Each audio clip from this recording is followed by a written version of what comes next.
Horror games have been around for a while, challenging players to confront or escape various monsters and scenarios throughout the years. Enter Carrion, and the perspective is flipped. Now you are that monster, and you're out to infest and destroy everything in your path. The game doesn't waste any time in getting you started. You break free from containment and start massacring the inhabitants of the lab you were confined to. Movement is smooth. You don't have to worry about platforming and can freely move wherever there aren't obstacles directly in your path. And taking action is simple, using tentacles to grab, pull, and tear all with one button. But in some cases the control can be a bit too loose. If you were to stop moving, you'll slowly drift to the floor, so in cases where aiming is needed or distance is taken into effect, you will idly be at odds with what you are trying to do. You make your way around devouring lab employees, with two main goals: tracking down lab samples to further mutate yourself, unlocking skills, and setting up nests. These nests are required to unlock new areas and move forward, but also act as checkpoints, and open the area, making backtracking a little easier. They also fully restore your mass, which is this game's health. As you find more samples, you increase your maximum health and mass, and grow your skill set. Each size you can grow to has its own offensive and defensive capabilities you can unlock, and about half of them are required to get past obstacles in the world, whether it be slamming through barriers or tearing them down.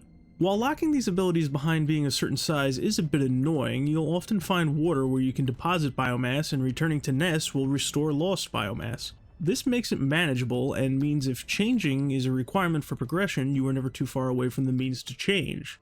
But with that in mind, the whole system feels self-defeating, and lowers the difficulty of an already easy game. The only difficult aspects of the game stem from a limited view, which stops me from planning ahead, lack of a map, which is confusing after putting the game down for more than 30 minutes, and how unruly the controls can get when at maximum mass, which just sucks. Especially when attempting to navigate stealthily, and when your only means to glance in any direction also extends a visible tentacle, a tentacle that you may sometimes struggle aiming when playing with a larger mass. As a flavor thing, the tentacle you use changes depending on which direction you are aiming. This in itself is fine, but the reticle will snap to compensate, effectively leaving you with blind spots dependent solely on what position you have flopped to.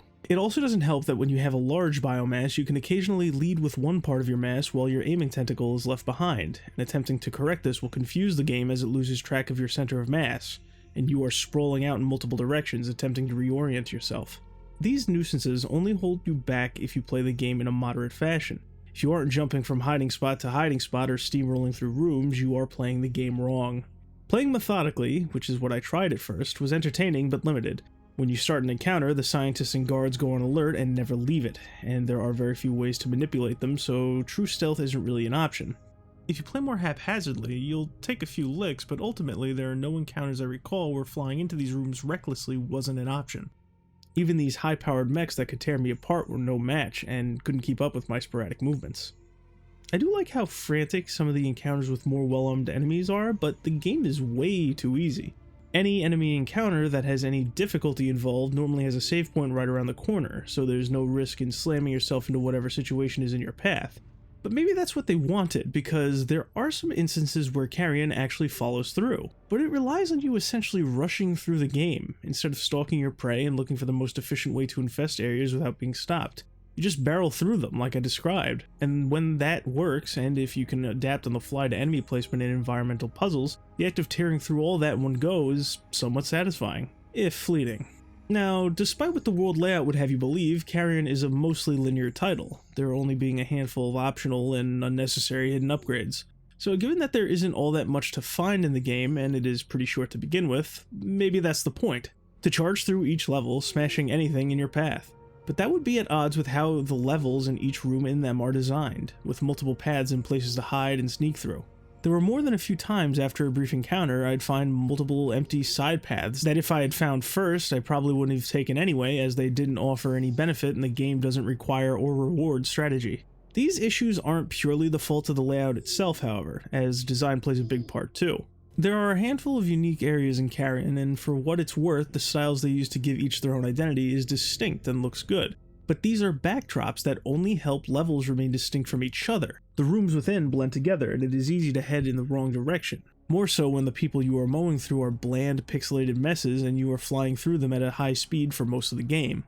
However, normal gameplay is broken by segments that have you enter a mechanism, in which you can see the past. These segments are based around slower exploration, where you navigate as a human and give some hints into what led to this point in the story. I imagine these are also meant to play into making the creature you play as feel more threatening, but limiting the movement during these events doesn't quite work.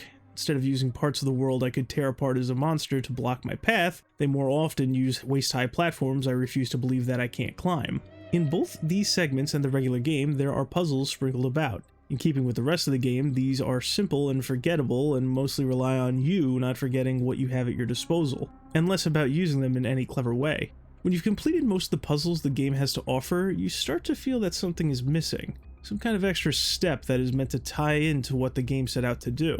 Carrion claims to be reverse horror, and I'm not quite sure it follows through on whatever that implies. Sure, you play as an abomination and tear things limb from limb to a soundtrack that is trying too hard, but in the end, your capabilities still fall into the typical tropes of the genre it's in, just with the perspective flipped. The world we explore designed with that in mind, and a very low difficulty. Unless that was all they were referring to, in which case I'm disappointed.